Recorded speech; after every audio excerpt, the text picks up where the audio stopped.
il faut donc parmi les hommes qui nous ont accompagnés tout le temps que le Seigneur Yeshua allait et venait avec nous, en commençant depuis le baptême de Yohanan jusqu'au jour où il a été enlevé au milieu de nous, et qu'il y en ait un qui soit témoin avec nous de ça quoi?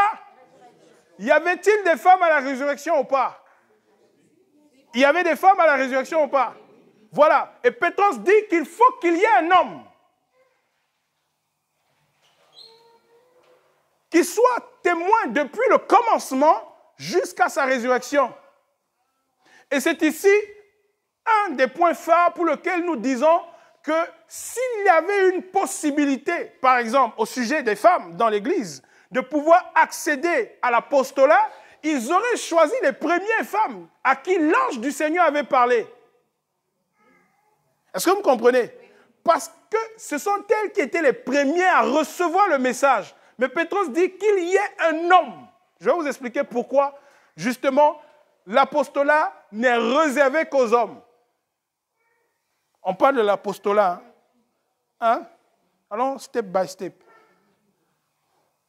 Il faut donc qu'il y ait un homme. Et donc là, ils vont choisir les 12. Et les 12 ici aussi sont le fondement de la nouvelle Yerushalayim, nouvelle Jérusalem. Vous savez que l'Église, c'est aussi l'image de la Jérusalem céleste. Il dit, viens, je te montrerai l'épouse de l'agneau, la nouvelle Yerushalayim, qui est l'Église. Dans Galates, il parle de la Jérusalem terrestre et de la Jérusalem céleste. Il dit que la Jérusalem terrestre, justement, ce sont ceux-là qui sont là, en fait, à l'image d'Israël. Mais la Jérusalem céleste, justement, c'est nous qui sommes cette Jérusalem céleste. Est-ce que vous comprenez, frères et sœurs? Alléluia. Amen. Et donc, en tant que Jérusalem céleste, dans la description d'Apocalypse, sur les portes de la ville, il y a des pierres précieuses, justement, et des pierres qui portent, justement, non seulement les noms des 12 tribus d'Israël, mais aussi les noms des 12 apôtres de l'agneau. Et ce sont eux qui sont le fondement. Parce qu'ils sont garants de la résurrection du Seigneur. Et c'est à leur prédication que nous avons cru. Et pour attester leur prédication, le Saint-Esprit nous donne, Elohim nous donne le Saint-Esprit. Parce que nous avons cru à la prédication des apôtres. C'est pour ça qu'ils sont la charnière des 12 entre Israël et l'Église. Et aussi, un autre élément très important, les 12. Quand je dis qu'ils sont la charnière, le message des 12 ici est un message qui ne doit pas changer. C'est-à-dire, c'est pour l'Église de tous les temps et de tous les lieux, en dehors, bien sûr, de ce message qu'ils ont donné et des apôtres qui ont travaillé avec eux, dont les ministères ont été reconnus comme l'apôtre Paul et dont cela a été inscrit dans le canon, en dehors de tous les autres messages apostoliques ne sont pas pour tous les chrétiens de tous les temps et de tous les lieux. Ils n'ont pas les messages apostoliques, je précise bien, en dehors des messages apostoliques qui sont inscrits dans le canon. Parce que les apôtres font quoi? En dehors des 12, du fondement qui a été placé, nous, en tant qu'apôtres, nous parlons justement, nous plaçons la doctrine. Mais quelle doctrine? Nous répétons la doctrine des apôtres avec un nouveau souffle. On ne réinvente pas le message. On ne crée pas un autre message. Quand je parle avec un nouveau souffle, c'est-à-dire une nouvelle force de l'Esprit du Seigneur pour la génération dans laquelle on se trouve. Est-ce que vous comprenez, frères et sœurs? C'est pourquoi le canon biblique, le canon apostolique qui a été mentionné ici, le message apostolique qui est mentionné ici, est pour l'Église de tous les temps, de tous les lieux. Pourquoi? Parce que vous avez des gens comme des branhamistes qui maintenant ne lisent plus la Bible et qui sont beaucoup plus attachés aux brochures de leur prophète Branham et qui l'ont finalement divinisé et comparent les textes de Branham aux textes de la parole. Aucun texte apostolique de ce temps ou des siècles passés n'est comparable au message apostolique inscrit dans le canon biblique. Amen. Est-ce que vous comprenez, frères et sœurs? C'est pour ça que si un autre ange ou moi-même venait à vous annoncer un autre message, autre que celui qui est inscrit ici, qu'il soit anathème. Alléluia. Et en tant qu'enfants du Seigneur, nous marchons avec ce canon qui est notre boussole, notre direction.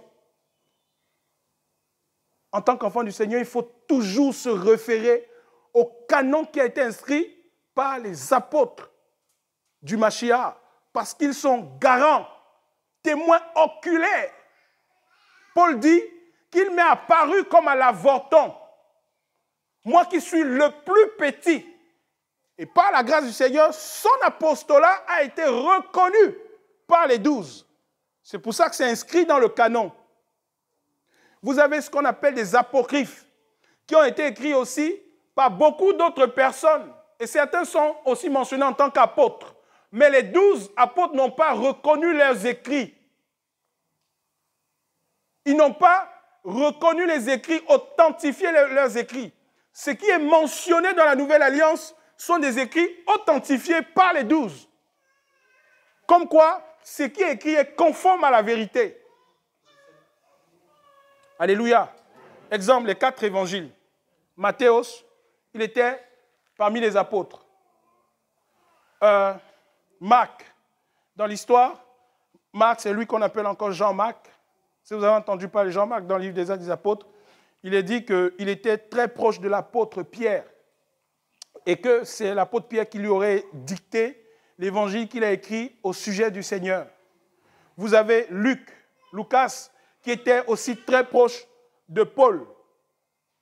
On peut voir cette vision de Paul au sujet de l'évangile dans l'écrit de Luc, attesté aussi par les autres apôtres. Vous avez Yohanan qui était apôtre.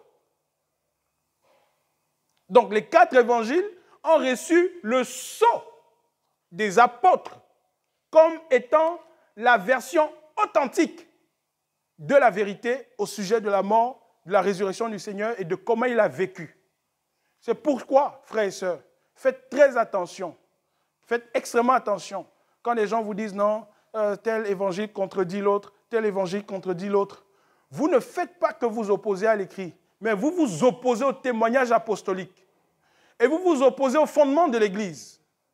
C'est pourquoi Paul dit que si Mashiach n'est pas mort, n'est pas ressuscité, notre prédication est donc quoi? Vaine.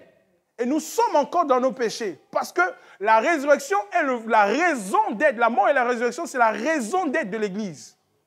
Si vous faites sauter ce message-là, nous n'existons plus. Alléluia. Amen. Vous comprenez pourquoi on ne pourra jamais, jamais aller dans le même sens que la religion de cette nation. Impossible. Des gens qui disent que bon, c'est la même chose, tout chemin mène à Rome et tout ça, c'est le même Dieu. Ce n'est pas le même Dieu. Je le répète, ce n'est pas le même Dieu. Hier, on a vu que pour parler de Dieu, il faut l'avoir vu et il faut l'avoir quoi? Voilà. Si quelqu'un vient et me dit qu'il a été dans le sein du Père, qu'il a vu le Père face à face, il a parlé avec lui, qu'il est sorti du sein du Père, il faut qu'il produise des preuves.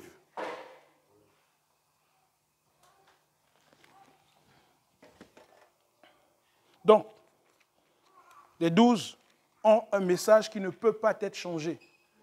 Le message qu'ils ont donné, c'est un message vrai. Les actes des apôtres, les épîtres de l'apôtre Paul, les épîtres de l'apôtre Jean, Yehuda et tous les autres ont été attestés. Le canon qui est mentionné dans la parole est un canon biblique véritable. C'est pourquoi le canon qui est sorti au concile de Nicée, lorsque l'Église catholique s'est réunie et a rajouté 10 livres, n'est pas digne d'être reçu. Parce que c'est sur un des livres, par exemple, qui se base pour faire la prière aux morts. Notamment le livre de Maccabée, qui a été rajouté dans leur concile. 10 autres livres qui ont été rajoutés. C'est des livres qui n'ont pas reçu, qui n'ont pas été attestés par les apôtres. Vous savez, à chaque fois que vous allez lire dans la Bible, l'expression, comme il est écrit, comme dans les Écritures, il s'agit de l'ancienne alliance. Dire l'ancienne alliance, c'est trop. Mais il s'agit en fait de toute la partie qui vient avant, je dirais, l'évangile de Matthieu. Donc, de Genèse à Malachie. C'est ce qu'on appelle les écrits. Ils sont composés de 3 parties. Vous avez la Torah, vous avez les Nevi'im et vous avez les Ketuvim. Nevi'im, c'est les prophètes. Les Ketuvim, c'est les écrits.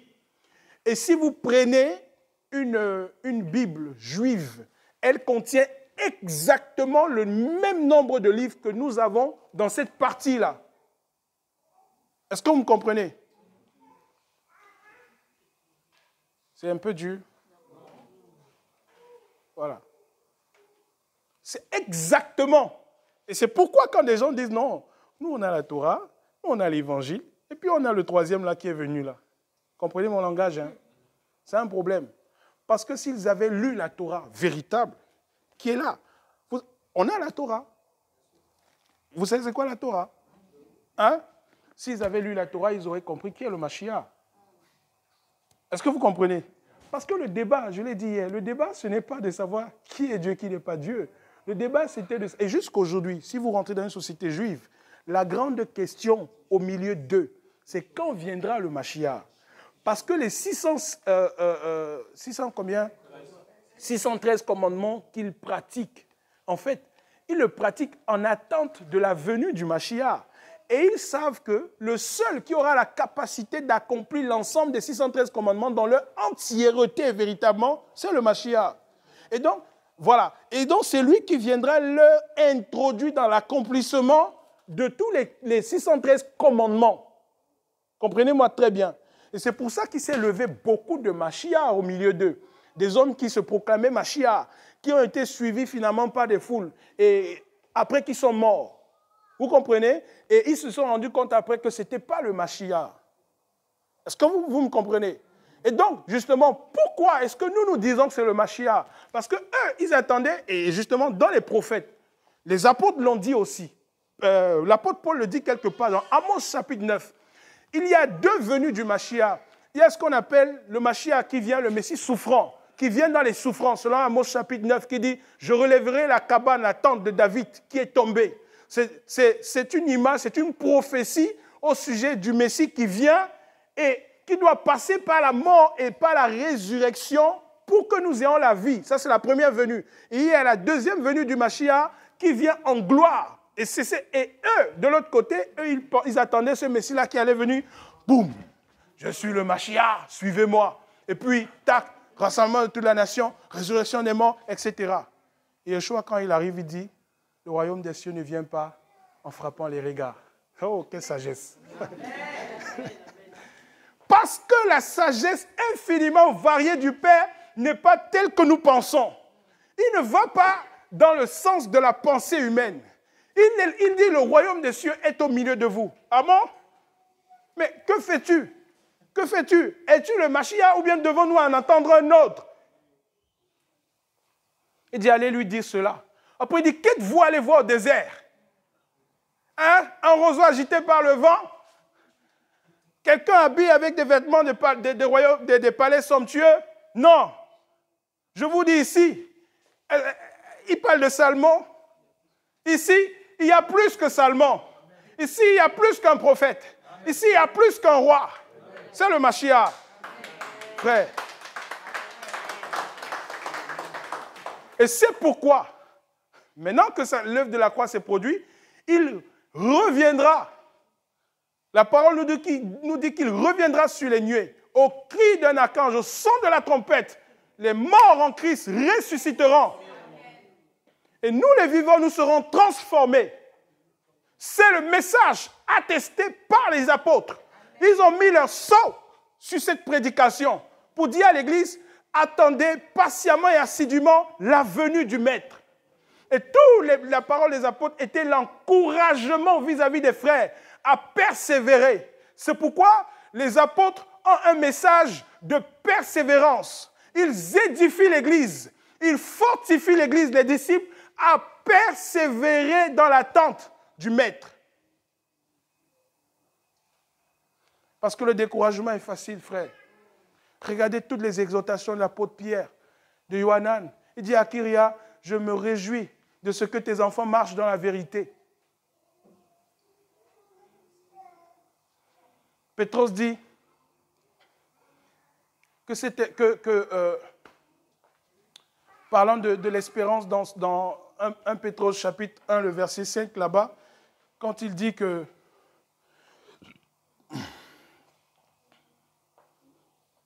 le verset m'échappe, concernant l'or pur. Oui. Voilà, l'épreuve de votre foi beaucoup plus précieuse que l'or périssable par le feu. C'est des encouragements apostoliques, frères, afin que l'Église persévère. Les apôtres consolent. Et donc tout ce message a été confirmé par les 12 apôtres du Mashiach. Vous me comprenez, frère, je parle des 12 ici, précisément, parce que ce sont d'abord eux. Pétros dit, les témoins choisis d'avance, à nous qui avons été témoins, ils sont témoins, garants de sa résurrection. Ils savent ce qu'ils disent. C'est pourquoi nous croyons en cela. Nous croyons au message et au témoignage qu'ils nous ont rendu. Oui, et Elohim atteste ce témoignage en nous donnant son esprit. J'insiste là-dessus. Pour ça, toute autre prédication qu'on va vous sortir de « Oh, ma soeur, amène-moi la photo de ton mari, je vais prier sur ça, tu vas aller mettre en bas de ton oreiller, tu vas dormir et puis, bon, maintenant, quand vous allez avoir les rapports, tout va bien se passer. » Il y a des pratiques terribles. Terribles dans l'Église. Des gens qui partent chercher l'eau de Jérusalem, le caillou, toutes ces choses-là. Non, il faut verser l'eau faut verser le sel dans l'eau. Tu vas te laver avec pendant 3 jours. Je vais te faire ça propre. Ce n'est pas du Seigneur. Ce n'est pas le message des apôtres. Vous savez, parfois, le Seigneur décide de ne rien faire. Et s'il ne fait rien?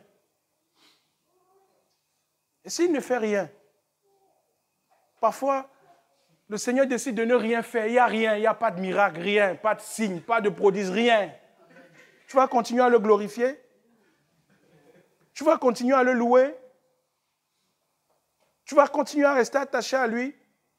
Parfois, nous sommes tellement attachés à ces choses-là qu'on veut non seulement les voir partout, mais quand il n'y a pas, on perd la foi.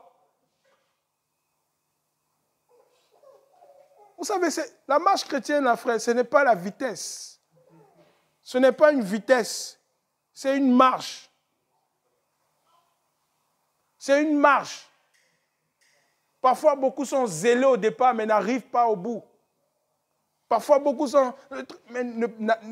n'atteignent pas le but. Frère,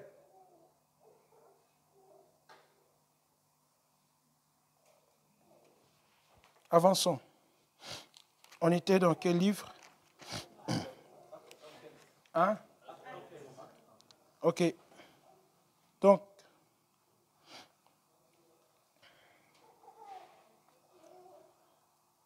nous sommes dans Actes chapitre 2, 42.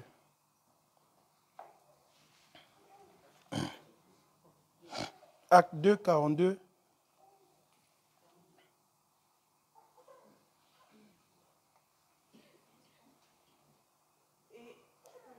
Oui, vas-y.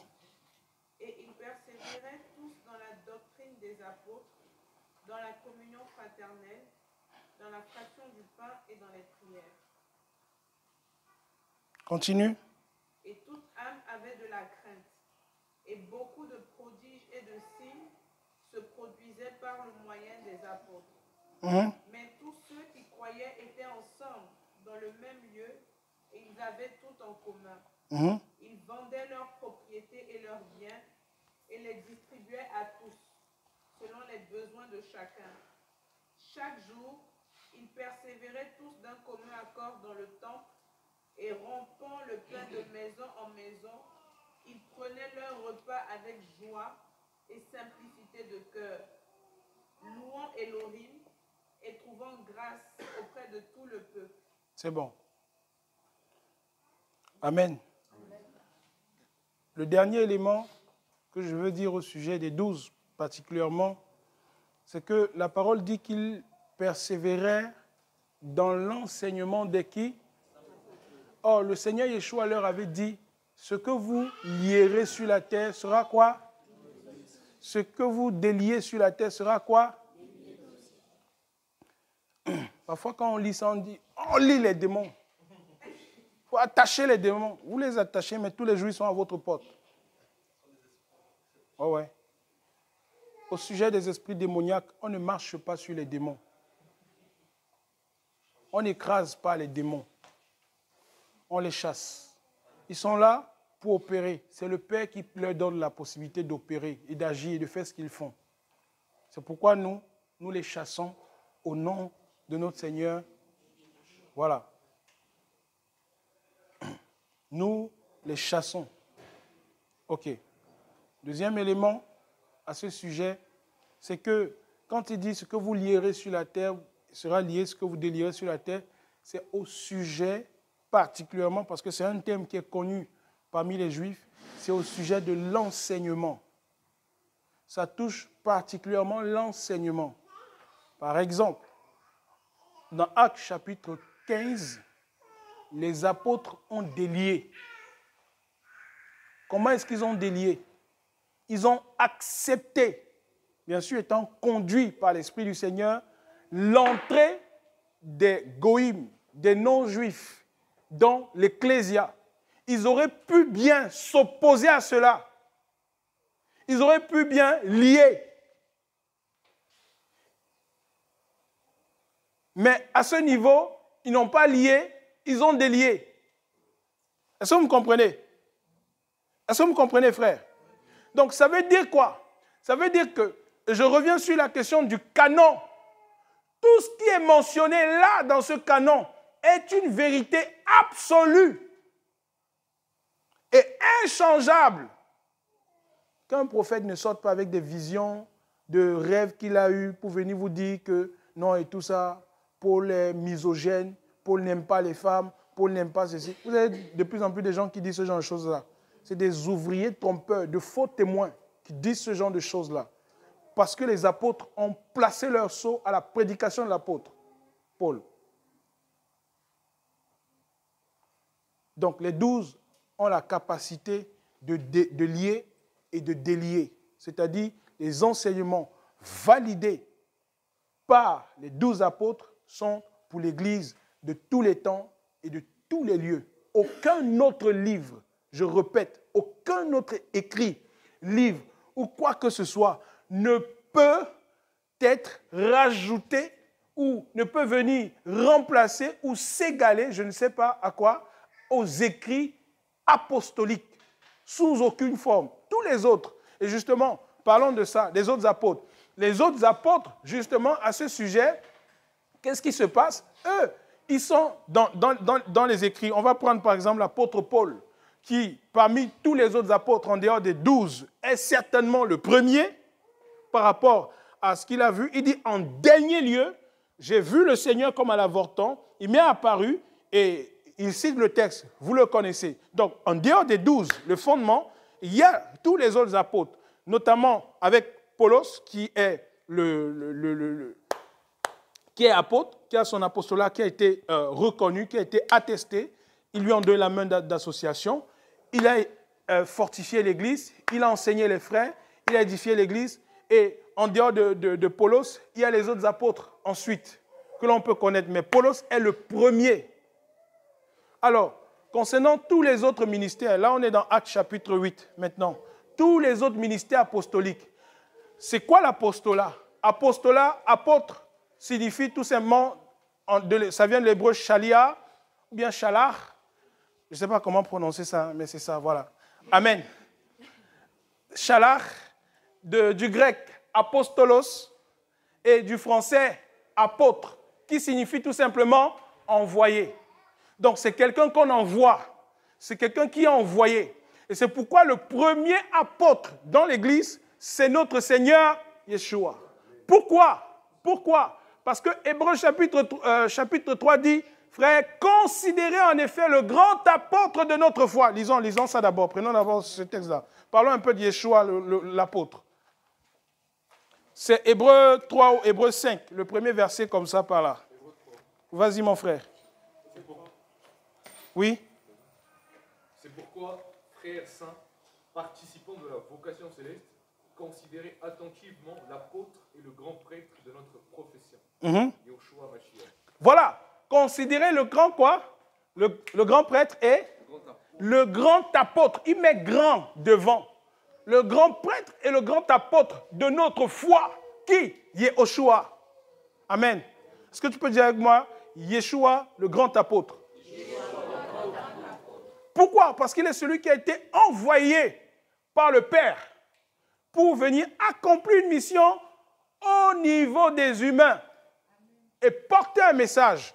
C'est pourquoi il n'y a pas plus grand apôtre dans l'Église que notre maître Yeshua.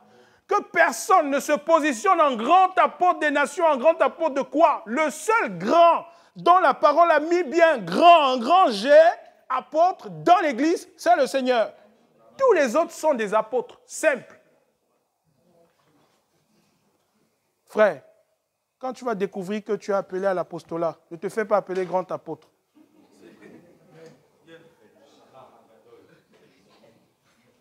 Est-ce que vous comprenez, mes frères? Faisons pas. Ça c'est un grand titre. Voilà. C'est un grand titre. Le seul qui porte ce nom dans l'église là, c'est le Seigneur. Amen. On avance. Donc, on revient dans l'autre texte que j'ai donné. Oui. À partir du verset 14. Mais quand les apôtres qui étaient à Yerushalayim eurent entendu que la Samarie avait reçu la parole d'Élohim, ils leur envoyèrent Pétros et Yohanan, qui, y étant descendus, prièrent pour eux afin qu'ils reçoivent le Saint-Esprit. Très bien. Donc la Samarie a reçu la parole au travers de la prédication de Philippe. Et qu'est-ce qui se passe? Philippe en tant qu'évangéliste. On va parler aussi de l'évangéliste. Donc Philippe, il sait que non, l'église maintenant s'est formée. Qu'est-ce qui se passe? Les frères à Jérusalem entendent que la Samarie a reçu la parole. Et donc, ils décident d'envoyer Pétros et Yohanan pour arriver en Samarie afin de faire asseoir la doctrine au milieu des frères et sœurs. Donc, un des rôles, c'est quoi l'apôtre? Apôtre envoyé, c'est quoi sa fonction? Qu'est-ce qu'il fait? L'apôtre pose le fondement dans l'église.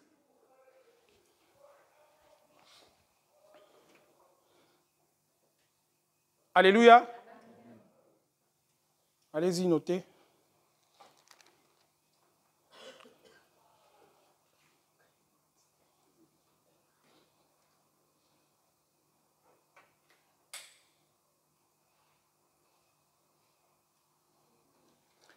Donc, les apôtres, ils évangélisent aussi. Ils annoncent la parole, mais une fois que les disciples sont réunis, ils posent le fondement. Le fondement, quand on dit qu'ils posent le fondement, là, c'est quoi en réalité? C'est qu'ils attestent. C'est-à-dire, non seulement il annonce aux frères le témoignage dont il a lui-même reçu de la part du Seigneur, et il atteste aux frères que ce témoignage est véritable. Il explique le témoignage aux frères, justement, qui doivent recevoir ce témoignage et le faire asseoir dans leur esprit, dans leur âme, dans leur corps, recevoir ce témoignage. Et en plus de ce fondement, il structure aussi l'Église. Structurer l'Église, c'est quoi? Ça veut dire établir de l'ordre dans l'Église pour les différents services. Parce que justement, l'Église, c'est pas, il ne doit pas y avoir de désordre. On ne fait pas n'importe quoi. Donc, l'apôtre est là pour structurer l'Église. Et pour appuyer ça, nous sommes dans Tite chapitre 1, le verset 5. Allons-y rapidement, frères.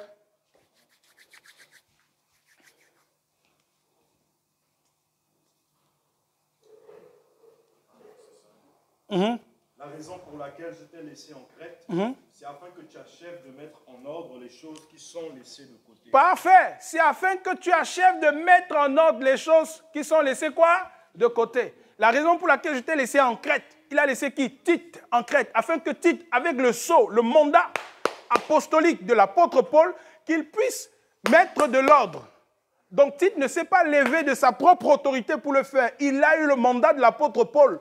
Pourquoi? Parce que c'était un champ sur lequel l'apôtre Paul avait travaillé. Et l'église qui s'était formée par son apostolat. Nous sommes dans Colossiens 4, 25. Un autre élément, il ne fait pas que structurer l'église, il est aussi le lien, l'interconnexion entre les différentes assemblées locales. Il facilite la communication, les échanges entre les frères de telle ville, de tel pays, de tel ceci, parce qu'il n'est pas établi pour l'église locale, mais il est établi pour le corps. Colossiens 4, 25, pour appuyer ça. 4, 15, pardon. Saluez les frères qui sont à Laodicée et Nymphas, avec l'église qui est dans sa maison. Voilà. Vas-y, continue. Quand cette lettre aura été lue chez vous, faites en sorte qu'elle soit aussi lue dans l'église des Laodicéens. Voilà. Quand cette lettre aura été lue chez vous, faites en sorte qu'elle soit lue chez les Laodicéens. Donc, vous voyez, il y a cet échange-là. Alléluia. Il donne un ordre. Il a un mandat. Quand il parle, sa parole fait autorité dans l'église. Et comme je l'ai dit hier, ça c'est généralement dans le cas d'une œuvre qui a été implantée par l'apôtre. Mais quand un apôtre arrive dans une œuvre qui a été implantée par un autre service, il doit avoir la recommandation du frère ou des frères par qui le Seigneur est passé pour implanter ce service. Je reprends avec des exemples clairs. Le frère Jacques, je ne sais pas, il va dans une ville, il travaille, tac, l'œuvre s'implante. Lui et moi, on se connaît, par exemple. Mais l'œuvre qui s'est implantée là-bas, ce n'est pas moi, ce n'est pas mon travail. Peut-être qu'il est apôtre, je suis apôtre, mais ce n'est pas mon travail, c'est son travail. Et il arrive que je veux aller dans la localité où il a travaillé, où l'œuvre a été implantée. Je l'appelle, je dis, bon, frère Jacques, je suis en train de partir à telle localité, et tout ça. Et lui, il écrit aux frères, n'étant pas dans cette localité-là, il écrit aux frères, notamment aux anciens qui sont dans la localité, vous avez tel frère comme ça qui va arriver, recevez-le dans le Seigneur. Est-ce que vous me comprenez? C'est comme ça que ça fonctionnait. Hein? C'est pas, genre, tu te lèves et puis tu arrives, tac, bon, on s'en fout de qui est ici, je ne sais pas s'il y a des anciens ou pas et tout ça, tu viens, et puis tu crées le désordre. Non, il y a de l'ordre dans l'église. Sinon, tu viens mettre ton pied dans le champ d'une autre personne. C'est pour ça qu'il y a la guerre entre ces ministres du Seigneur là. Quand il n'y a pas de l'ordre, non. Il faut de l'ordre. Et aussi, vous allez voir, aujourd'hui, au temps des apôtres, beaucoup de contrées n'avaient pas encore reçu l'évangile. Donc, il y avait beaucoup de contrées vierges et tout ça, où l'évangile n'était pas encore arrivé, etc. Mais maintenant, le Seigneur a permis parfois, avec des moyens, l'évangile s'est propagé, s'est arrivé loin et tout ça. Frère, je parle pour les ministres du Seigneur, je répète bien. Je parle des ministres du Seigneur, notamment ceux qui travaillent dans les ministères d'autorité, les 5 ministères. Quand vous quittez d'un lieu à un autre, si vous savez que là où vous partez, vous allez faire le service pour l'ordre dans l'église du Seigneur, on ne vient pas dans un champ pour travailler, alors que dans ce champ-là, notre service n'est pas reconnu. Je le redis encore. J'ai pris un exemple tout à l'heure. Vous avez compris l'exemple que j'ai pris, hein, qui est clair. Ça veut dire que, parce qu'aujourd'hui on entend, non, on a ouvert telle ville, on a ouvert telle ville. Non, non, non, ce n'est pas comme ça que ça se passe. Parfois, et quand les gens font ça, ça crée le désordre. Ils arrivent à un endroit, et puis il y a déjà des disciples qui sont là, qui se réunissent à une localité, et puis ils font comme s'ils sont les premiers arrivés là-bas. Ils disent, bon, ok, bon, on est arrivé, par exemple, on vient dans Casa et tout ça. Ouais, c'est nous qui avons ouvert Casa. Non, ce n'est pas comme ça. Dans Casa, il y avait déjà des gens qui étaient là. Est-ce que vous me comprenez? Il y a des gens qui étaient là, qui étaient déjà en train de travailler. Peut-être qu'il y avait déjà des ministères implantés, qui travaillent dans une partie de la ville. La ville est grande. Ils travaillent dans une partie de la ville. Alors vous, le Seigneur vous met le service à cœur. Il implante cela. Vous voulez aussi venir travailler à Casa. Ok, vous arrivez à Casa, vous faites le travail. Vous n'êtes pas dans l'autre service. Il y a déjà un autre service qui fonctionne. Donc vous n'êtes pas de ce service-là. Maintenant, vous voulez travailler selon l'ordre que vous avez reçu du Seigneur afin de pouvoir implanter, par exemple, une assemblée. Ok. Vous venez, vous travaillez, notamment, Et quand l'œuvre est bâtie et tout ça, l'assemblée est implantée. Logiquement, parce qu'on est tous du même royaume. Le frère par qui le Seigneur passe pour implanter l'œuvre et l'autre œuvre qui est à côté, le frère par qui le Seigneur est passé pour implanter cette œuvre-là, il doit avoir cette interconnexion-là, cet échange. Maintenant, le problème qui brise cet échange au niveau des ministères, est notamment basé sur la doctrine. C'est qu'on remarque que, bon, l'autre, qu'est-ce qu'il prêche? C'est quoi sa doctrine? Non, ça ne me plaît pas. Et donc toi, lui aussi, qu'est-ce qu'il fait? Non, ça ne me plaît pas. Conséquence, chacun reste de son côté. Ils travaillent tous deux dans la même ville, pour le même royaume, pour le même ciel, et parfois ils ont les mêmes prédications, le même Saint-Esprit. Quoi d'autre? Voilà. Ouais, on a vu ça, hein? Je vous assure. Une fois, je suis rentré, j'ai été invité à un milieu, merci frère, tu me rappelles ça. J'étais terrifié. 2 assemblées dans le même bâtiment, comme on est là. Il y a juste un mur qui sépare. Le dimanche, à la même heure, quand ils sont dans la louange là-bas, les autres ici écoutent. Quand on prêche ici, eux, ils écoutent aussi là-bas. Oui! Je vous assure, frère, de grâce, ne faites pas ça. De grâce, frère, ne faites pas ça. Ne faites pas ça. Le ministère est devenu du n'importe quoi aujourd'hui. Respectons un peu le royaume auquel nous appartenons. Je vous assure, un mur qui sépare. Ça chante là-bas, ça prie ici. Ça prie là-bas, ça chante ici. Et quand ils sortent, chaque chrétien va dans sa direction. Les chrétiens là ne se croisent pas. Par exemple, le pasteur ici l'a averti. Vous, si vous voit là-bas. Là-bas aussi, hey, si on voit votre pied ici là. Chacun est menacé de son côté. Donc quand les disciples sont là, l'autre part comme ça, l'autre part là-bas. Il ne faut pas que ça se croise en fait. Non, frère.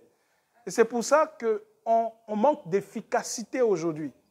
Je dis que la transmission apostolique se fait par le respect de la doctrine, implantée par les apôtres et les prophètes dans la parole. Vous savez, je vais dire ça. Moi, c'est ce que l'Esprit m'a enseigné. On doit faire preuve de beaucoup d'humilité. Un jour, l'Esprit m'a dit que comment dire ça? Il dit dans Éphésiens chapitre 4, un peu avant le verset 11, par exemple, je pense que le verset 2 ou 3, il parle de l'unité de l'esprit, vous efforçant de conserver l'unité de l'esprit par le lien de quoi? La paix. Et un peu plus bas, quand il finit de parler du ministère, il dit pour l'édification des saints, pour la perfection avec l'œuvre du ministère, etc., afin qu'on puisse parvenir à l'unité de la foi. Il y a 2 expressions. Il y a l'unité de la foi et il y a l'unité de l'esprit. C'est 2 choses différentes. Ce n'est pas la même chose. Unité de l'esprit et unité de la foi. Regardez, quand on dit unité de l'esprit, le Saint-Esprit me disait, ce qui crée dans l'Église l'unité de l'esprit, c'est la soumission. Selon Éphésiens chapitre 5, le verset 21. Soumettez-vous donc les uns aux autres. Si je sais que mon frère Jacques est dans le Seigneur, il marche avec le Seigneur, il sert le Seigneur, il doit avoir une soumission mutuelle de l'un vis-à-vis de l'autre, au-delà de ce qu'on est, de ce qu'on reçoit du Seigneur, de notre background, de ceci, de cela, de tout ce que vous pouvez citer, du terrain, des âmes gagnées et tout ça, peu importe, hein, une soumission mutuelle. Ça crée l'unité de l'esprit dans le travail. Ça, c'est un. Maintenant, l'unité de la foi vient par l'enseignement. Ce n'est pas la même chose. Est-ce que vous me comprenez? On parvient à l'unité de la foi dans une assemblée locale par la qualité de l'enseignement que nous recevons. Est-ce que vous me comprenez, frères et sœurs? Donc, par rapport aux différents terrains sur lesquels on travaille, il doit y avoir cet échange entre les serviteurs du Seigneur. Aujourd'hui, c'est un problème d'orgueil. Aujourd'hui, c'est un problème de « moi, j'ai reçu ma part, ma révélation ». Aujourd'hui, c'est moi qui ai la plus grande église. Aujourd'hui, c'est moi qui ai le plus grand nombre de fidèles. Mon cachet de dîme dépasse ta part. Et chacun essaye dans son coin de bâtir son pseudo-ministère. Il doit avoir cette humilité des enfants du Seigneur, de savoir que oui, ce n'est pas grave. De lui à moi, peut-être que je ne suis pas encore éclairé, je ne sais pas, par rapport à la dîme. Lui, il est éclairé par rapport à la dîme. Il ne me ferme pas la porte parce que je ne suis pas éclairé par rapport à la dîme. Non! Il y a cet échange-là. Et même que nous sommes éclairés sur un point, échangeons avec les autres. Faisons-leur part de ce que nous avons reçu de la part du Seigneur. Sinon, comment le sauront-ils? Comment entendront-ils parler s'il n'y a personne qui leur prêche? Parce qu'il y a un nouveau type de chrétien qui se développe là et qui se croient super chrétiens et dans leur coin, ils restent dans leur coin. Bon, pour eux, ils sont arrivés au bout. Et puis les autres là, bon, c'est des ignares. Eux là, ils ne connaissent rien. Frère, n'ayons pas cette mentalité-là, au nom de Yeshua. Ne développons pas ces choses. Vous savez, le cœur du Père, je vous dis ça, frère, le cœur du Père, c'est de sauver. Le cœur du Père, c'est de sauver. Yeshua, à plusieurs reprises dans la parole, a dit, quand ils ont dit, Seigneur, veux-tu que nous invoquons le feu du ciel? Il dit, vous ne savez pas de quel esprit vous êtes animés. Le Fils de l'homme a été envoyé pour sauver, mais pas pour perdre. Ça veut dire qu'à chaque fois dans l'église, que vous voyez quelqu'un, et même qu'il ne soit pas de votre communauté locale, qui peut développer quelque chose de différent de vous, soyez émus de compassion pour cette personne-là et apportez-lui la lumière que vous avez reçue.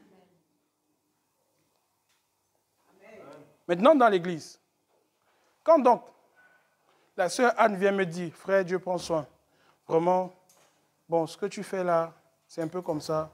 Moi, voilà comment le Seigneur me conduit. OK. Et que sur ce point-là, on ne s'entend pas. Elle a reçu ça du Seigneur. Moi, j'ai reçu ma part du Seigneur. Qu'est-ce qu'il faut faire? Qu'est-ce qu'il faut faire?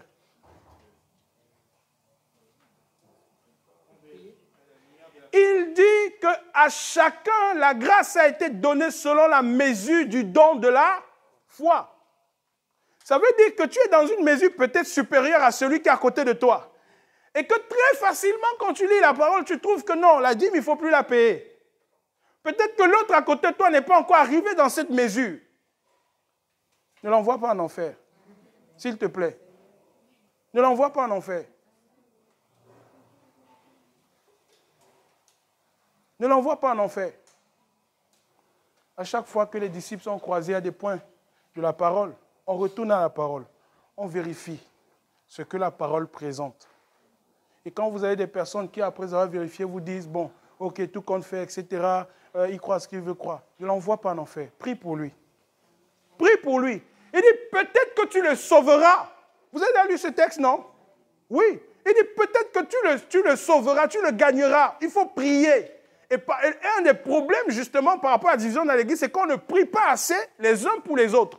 C'est pourquoi on est beaucoup plus porté à se séparer, à couper les ponts, à tout arrêter, au lieu de prier. Amen. Amen.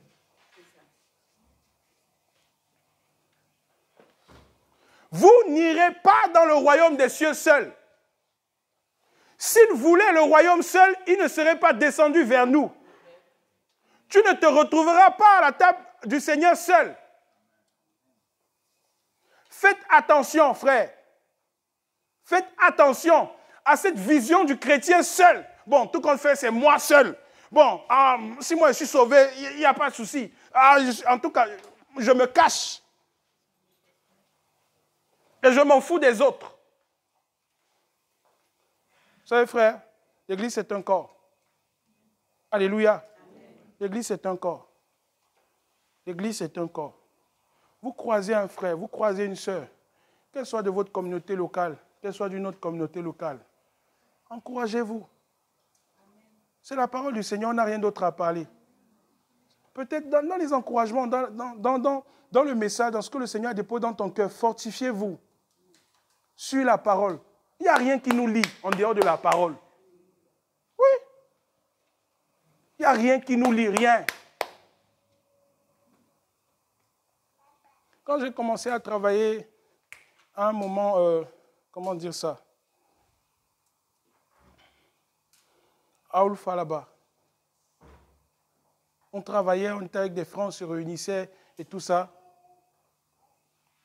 On était rattachés à une autre assemblée. Il y avait beaucoup de personnes autour de moi. On avait beaucoup de connaissances, mais aujourd'hui, toutes ces personnes-là, personne.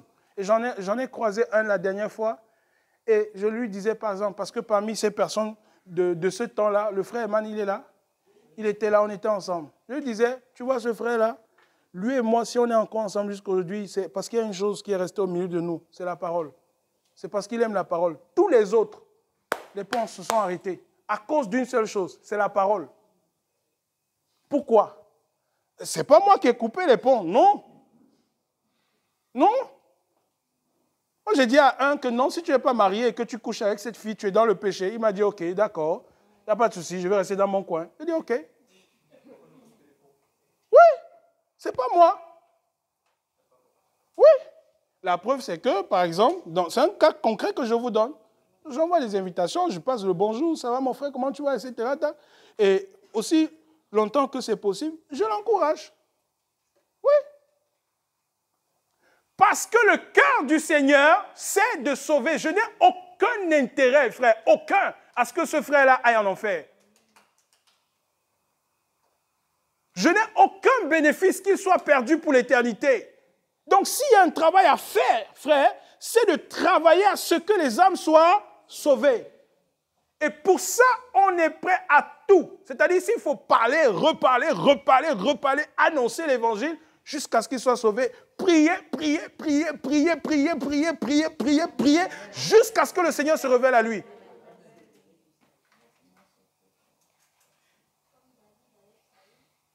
Voilà.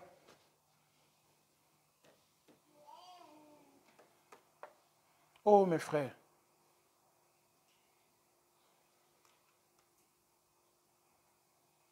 Il a voulu le royaume avec nous. Alléluia. Regarde ton frère à côté de toi.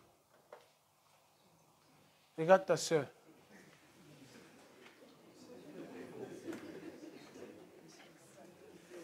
Dis-lui, attachons-nous jusqu'à la fin.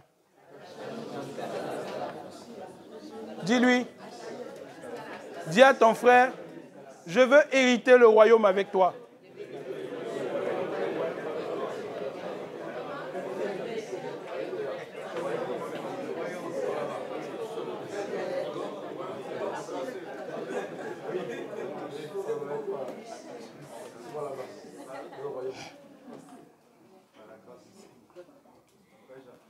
L'apôtre est un homme de vision.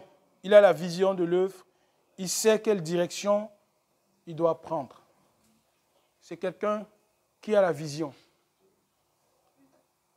qui sait. C'est pourquoi il faut écouter, frère. Parfois, quand les apôtres parlent là, ils ne sont pas compris. Parce qu'il a la vision de l'œuvre qu'il a reçue. Parfois, tu peux voir, et c'est un point qui va peut-être te choquer, tu peux croire que l'apôtre est en train de prendre une direction bizarre. Il n'est pas en train de prendre une direction bizarre. C'est qu'il est dans la vision qu'il a reçue du Seigneur. Oh oui. Parfois, tu es en train de croire, ah, mais lui, l'apôtre, il est en train de s'égarer. Ah bon? Le problème, c'est que tu ne sais pas ce que le Seigneur lui a dit au début de sa mission.